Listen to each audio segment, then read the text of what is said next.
कहानी का नाम है पिता का आशीर्वाद।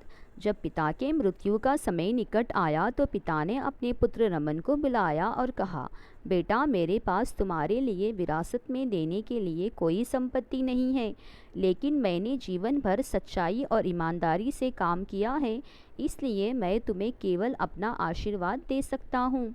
यह कहते हुए पिता ने आशीर्वाद देने के रूप में बेटे से कहा कि तुम एक सुखी जीवन व्यतीत करो, तुम्हारे स्पर्श से धूल भी सोना बन जाए।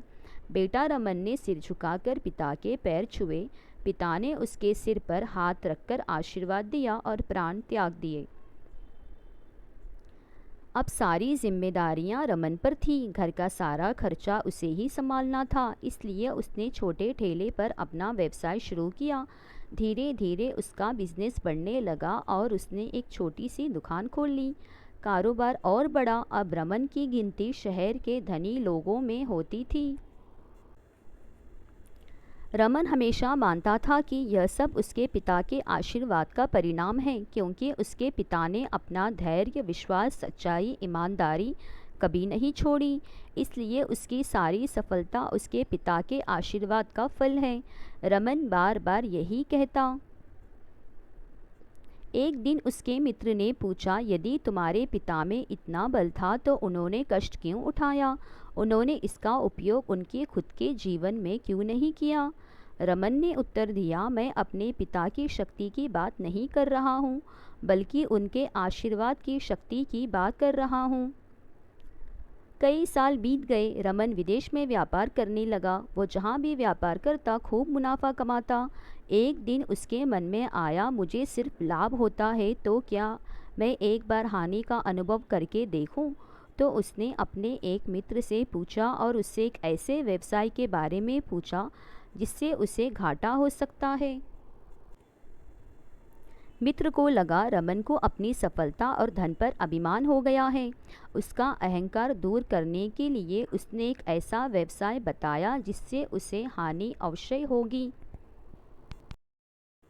रमन के मित्र ने रमन से कहा कि तुम भारत से बादाम खरीदो, उसे तुर्की ले जाकर बेचो, क्योंकि तुर्की बादाम की भूमि है, तुम्हें अवश्य नुकसान ही होगा। रमन को उसका विचार पसंद आया और उसने भारत से बादाम खरीदी और व्यवसाय करने के लिए तुर्की ले गया। तुर्की पर सुल्तान का शासन था। जब रमन तुर्की के व्यापारियों से मिलने जा रहा था तो उसने एक व्यक्ति को सैनिकों के साथ सामने आते देखा। उसने उन सैनिकों में से एक से पूछा, यह कौन है? सैनिकों ने उत्तर दिया, यह यहाँ के सुल्तान हैं। उसे सामने देखकर सुल्तान ने रमन से परिचय पूछा। रमन ने उनका अभिवादन किया और कहा, मैं भारत का व्यापारी हूँ और मैं यहाँ व्यापार करने आया हूँ। सुल्तान उससे बात करने लगा। रमन ने देखा कि सैनिक तलवार या बंदूक नहीं पर बड़ी बड़ी छलनी ले जा रहे हैं। यह देखकर वह हैरान रह गया और उसने विनम्रता से सुल्तान से पूछा, आपके सैनिक आपके साथ इतनी बड़ी बड़ी छलनी लेकर क्यों जा रहे हैं?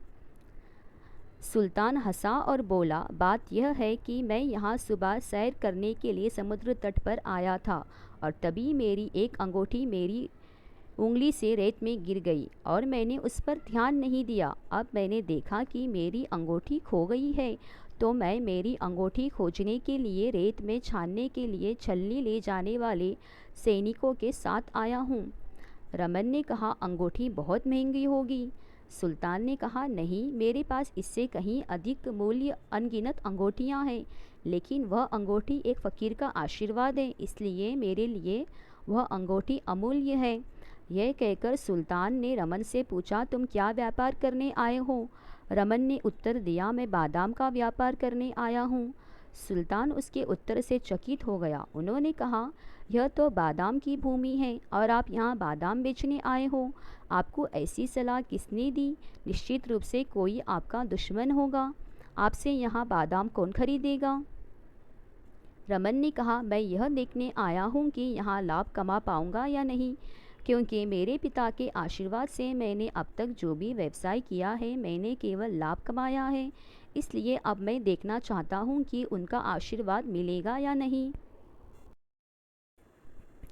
सुल्तान ने पूछा, पिता का आशीर्वाद, इसका क्या अर्थ है? रमन ने कहा, मेरे पिता ने जीवन भर ईमानदारी और निष्ठा से काम किया, लेकिन पैसा नहीं कमा सके।